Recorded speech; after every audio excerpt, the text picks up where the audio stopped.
IELTS exam ప్రిపరేషన్ని పర్ఫెక్ట్గా చేసి మంచి మార్క్స్ స్కోర్ చేయాలి అంటే ఎన్ని రోజులు మనం ప్రిపేర్ అవ్వాలి? సార్ 30 రోజులు 40 రోజులు తప్పకుండా చేయాలి, కష్టపడాలి, మీరు చేయాలి. డిపెండ్స్ అగైన్ మీకు వాట్ ఈస్ ద లెవెల్, అంటే మీ దగ్గర ఎంతవరకు మీకు ఇంగ్లీష్ మీద కమాండ్ ఉంది. అస్సలు లేదు నాకు కమాండ్ అంటే ఇంకా టైం పడుతుంది.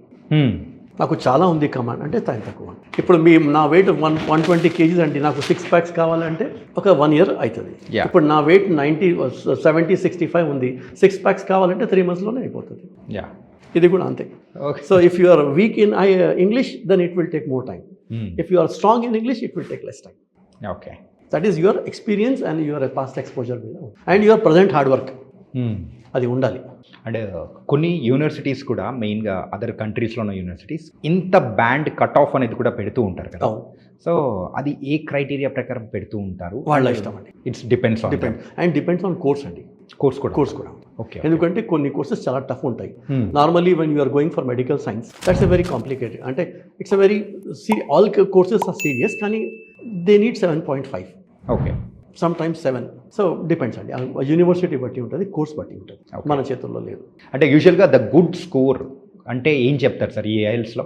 లేదు, వెరీ గుడ్ క్వశ్చన్ అండి. ఒకటి 0 ఉంటుంది, maximum 9. Right, 6 is average. 6 below వస్తే అది ఆల్మోస్ట్ లెక్క కింద లేదు. 5.5 ఉంది, నాకు 4.5 ఉంది అంటే లెక్క కింద లేదు.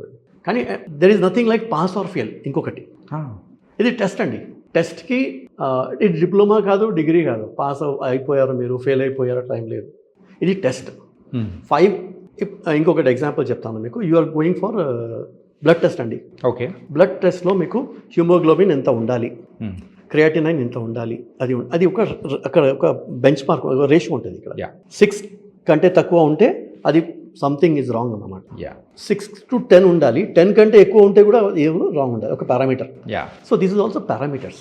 సింపుల్ లాంగ్వేజ్లో చెప్పాలంటే పారామీటర్స్. 6 కంటే తక్కువ ఉంటే you or something below average. Okay, right. Higher is the band. ఇప్పుడు నేను మీకు ఒక ఈక్వేషన్ చెప్తానండి. 6, 6.5, 7, 7.5, 8, 9 అది ఇది అనుకోండి. Higher is the band, you will get admission in a very good top university.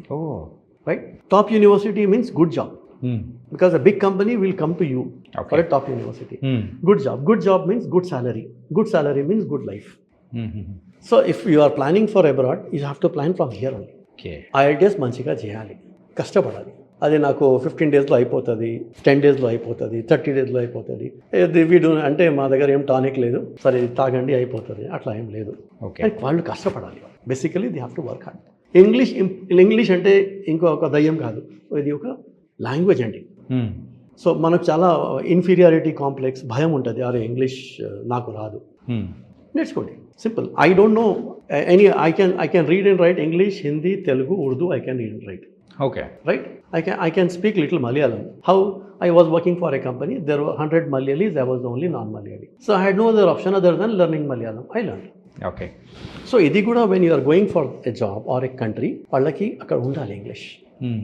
వాళ్ళు ఏదైనా చెప్తే మీకు అర్థం అవ్వాలి, మీరు ఏమైనా చెప్తే వాళ్ళకి అర్థం, రాస్తే చదవాలి. కానీ మీరు చెప్పిన ఒక పాయింట్ మాత్రం నిజంగా ice opening for many members అని అనిపించింది sir. Eye opening for many members. ఏంటంటే ఇక్కడ ఈ ఐఎల్స్లో మంచి బ్యాండ్ అనేది సాధిస్తే మంచి యూనివర్సిటీలో వస్తుంది. మంచి యూనివర్సిటీలో వచ్చిన తర్వాత మంచి కెరియర్ బిల్డ్ అవుతుంది, మంచి కంపెనీలో ఉంటాం. అవును, కానీ అది ఎక్కువగా ఆలోచించట్లేదుగా చాలామంది.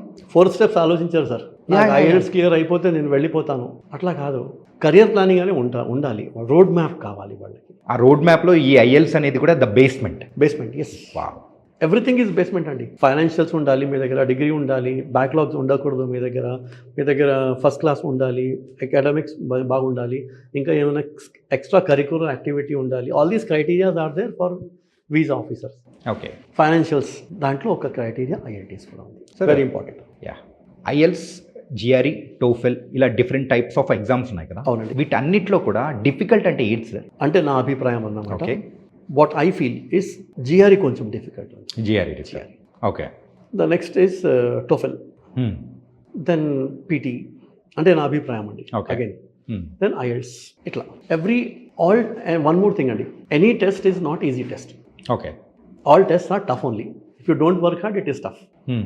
If you work hard properly, then it is easy. Even GRE is very easy, but you have to work hard. Okay. It takes some time. So now we are talking about IELTS. So IELTS, it is generally accepted. So let us go with IELTS. That's what I feel. Okay, మీరు IELTS ప్రొఫెసర్గా ఉన్నారు and also ఆ expert ట్రైనర్గా ఉన్నారు కాబట్టి అది మీకు ఈజీగా అనిపిస్తుందేమో sir. నేను కూడా టెస్ట్ చేశాను, అంటే ఎక్స్పెరిమెంట్ చేశాను స్టూడెంట్స్ మీద. వాళ్ళకి కూడా IELTS కొంచెం ఈజీ. నాకు అర్థమైపోతుంది మీరు వస్తున్నారు నా దగ్గర. To what extent you can clear GRE, to what extent you can clear, మీ దగ్గర ఎంత టైం ఉంది, మీకు ఏ బ్యాక్గ్రౌండ్ నుంచి వస్తున్నారు మీరు. Let us say you are from vernacular background, అంటే Telugu, Hindi, Telugu, Malayalam, Tamil, Kannada or Punjabi background. So different, వాళ్ళకి చాలా డిఫికల్ట్ అవుతుంది ఇంగ్లీష్. ఒక మాట్లాడే లాంగ్వేజ్ ఒకటి, ఇంకా అకాడమిక్ లాంగ్వేజ్ ఒకటి. రైట్. అక్కడ మీకు ప్రొఫెషన్సీ కావాలి. అక్కడ కావాలంటే కొంచెం ఉండాలి మీ దగ్గర. ఓకే.